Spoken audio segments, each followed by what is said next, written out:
There is nothing wrong with the planet. Nothing wrong with the planet. The planet is fine. The people are fucked.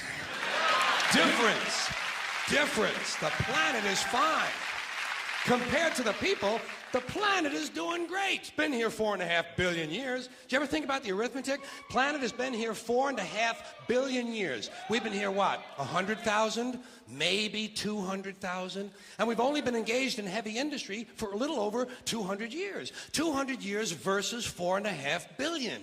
And we have the conceit to think that somehow we're a threat?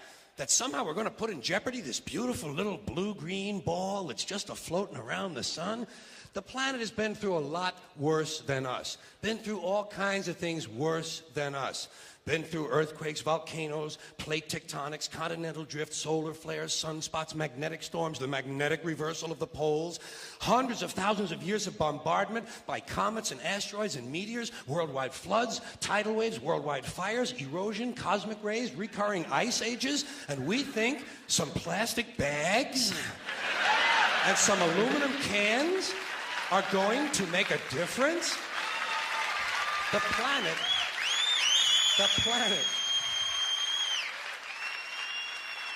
planet isn't going anywhere. We are. We're going away. Pack your shit, folks. We're going away. And we won't leave much of a trace either. Thank God for that. Maybe a little styrofoam. Maybe. Little styrofoam. Planet will be here and we'll be long gone. Just another failed mutation. Just another closed-end biological mistake. An evolutionary cul-de-sac. The planet will shake us off like a bad case of fleas. A surface nuisance. You want to know how the planet's doing?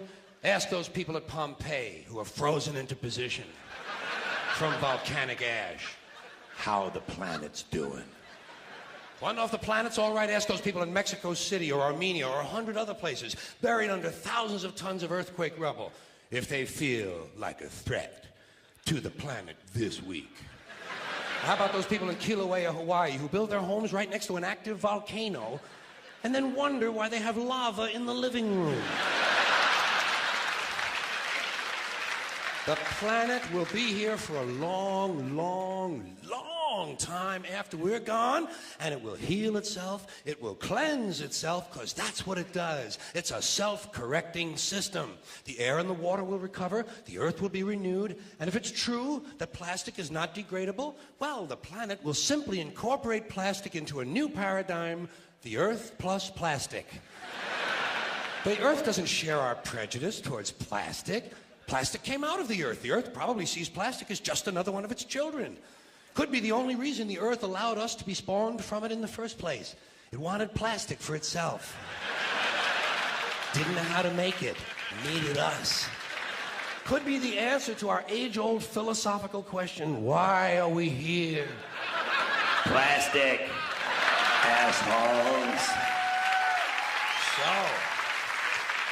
So, the plastic is here, our job is done, we can be phased out now, and I think that's really started already, don't you? I mean, to be fair, the planet probably sees us as a mild threat, something to be dealt with, and I'm sure the planet will defend itself in the manner of a large organism, like a beehive or an ant colony can muster a defense. I'm sure the planet will think of something. What would you do if you were the planet trying to defend against this pesky, troublesome species? Let's see, what might... viruses. Viruses might be good. They seem vulnerable to viruses. And viruses are tricky, always mutating and forming new strains whenever a vaccine is developed. Perhaps this first virus could be one that compromises the immune system of these creatures. Perhaps a human immunodeficiency virus, making them vulnerable to all sorts of other diseases and infections that might come along. And maybe it could be spread sexually, making them a little reluctant to engage in the act of reproduction. Well, that's a poetic note. And it's a start. And I can dream, can't I? So I don't worry about the little things. Bees, trees, whales, snails. I think we're part of a greater wisdom than we will ever understand. A higher order. Call it what you want. Know what I call it? The big electron. The big electron. Whoa. Whoa. Whoa. It doesn't punish. It doesn't... doesn't judge at all. It just is. And so are we, for a little while. Thanks for being here with me for a little while tonight. Thank you. Thank you very much. Thank you. There was a long piece in there called "The Planet is Fine, the People are Fucked." We'll be gone. Dinosaurs had their chance. There was an age of reptiles. Now it's the age of primates. Who knows? Maybe it'll be the insects next. It's not up to us. It's not divinely ordained. We're here on chance, and we're going to go away. And the planet will heal. The planet will heal because that's what it does. It heals itself. It's a self-healing organism. It changes and grows. It'll incorporate all of our dead cities into itself, and it will become something else, but it will still be going around the sun for at least a few more billion years or whatever. So this whole thing, we have to save the planet by not putting diapers in the landfill. That's too short-sighted. It doesn't do anything. You have to change yourself. And we'll never do that because the dollars now, everybody wants $1 and a toy. Everybody's got a cell phone that'll make pancakes and rub their balls. So nobody wants to rock the boat. Nobody wants to change. Don't change anything. And we're in a nice downward glide.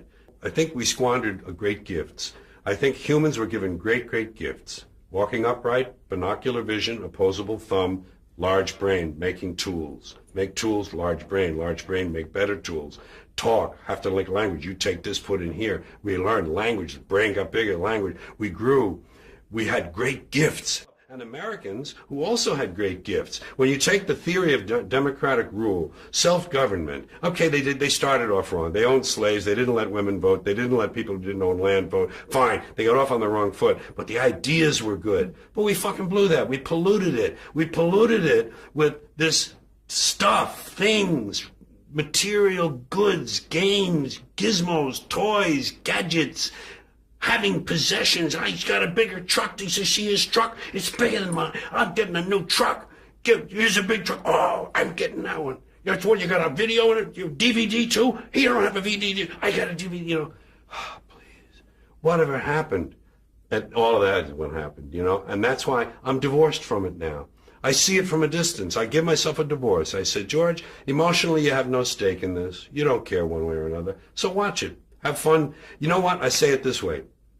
When you're born in this world, you're given a ticket to the freak show. And when you're born in America, you're given a front row seat. And some of us get to sit there with notebooks. And I'm a notebook guy. Oh my God, did you see that? Did you see what he just... And I watch the freak show, and I cut my notes, and I make up stuff about it, and I talk about the freaks. And the freaks are all humans, and they're like me, and they're all the same. We're all the same. I'm not better. I'm not different. I'm just apart now. I'm separate. I'm over here because I put myself out of the mix. I don't have a stake in the outcome. I'm not a cheerleader for a given outcome now. Oh, they say if you scratch a cynic, you'll find a disappointed idealist. And I would admit that somewhere underneath all of this, there's a little flicker of a flame of idealism that would love to see it all whoosh, change. But it can't happen that way. And incremental change, it just seems like the pile of shit is too deep.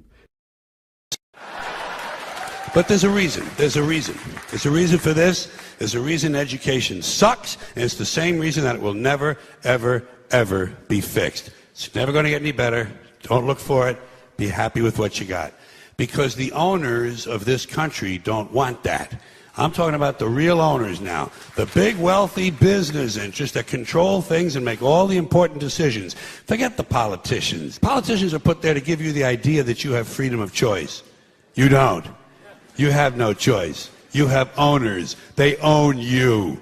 They own everything. They own all the important land. They own and control the corporations. They've long since bought and paid for the Senate, the Congress, the state houses, the city halls. They got the judges in their back pockets. And they own all the big media companies, so they control just about all of the news and information you get to hear. They got you by the balls. They spend billions of dollars every year lobbying to get what they want. Well, we know what they want. They want more for themselves and less for everybody else. But I'll tell you what they don't want. They don't want a population of citizens capable of critical thinking. They don't want well-informed, well-educated people capable of critical thinking. They're not interested in that. That doesn't help them. That's against their interest. That's right. You know something? They don't want people who are smart enough to sit around the kitchen table and figure out how badly they're getting fucked by a system that threw them overboard 30 fucking years ago.